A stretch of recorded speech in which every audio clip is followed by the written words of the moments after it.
Middle east దేశాల్లో యుద్ధం పుణ్యమా అని ప్రస్తుతం భారతదేశంలో ఫుడ్ సప్లై డిమాండ్ అయితే తగ్గినట్లుగా ఉంది. మిడిల్ ఈస్ట్ దేశాలకి ఎగుమతులకి సిద్ధంగా ఉన్న 30 కోట్ల కోడి గుడ్లు అయితే ప్రస్తుతం షిప్పులు కంటైనర్లు హర్మూజ్ జలసంధి మూసివేయడంతో ఆగిపోయిన కారణంగా ఎగుమతులు లేక ధర పడిపోయి దాదాపు 6-7 రూపాయల వద్ద ఉన్న కోడిగుడ్డు ధర 3.5కి హోల్సేల్గా అమ్ముతున్నట్లుగా వార్తలు వస్తూ ఉన్నాయి.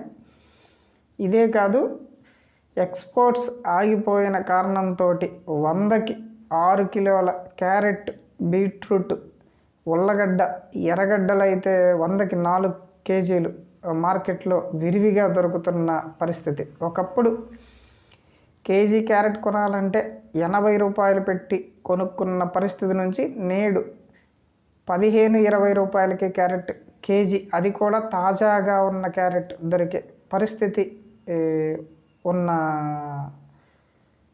సిచ్యువేషన్లో ఉన్నాం మనం ఇప్పుడు.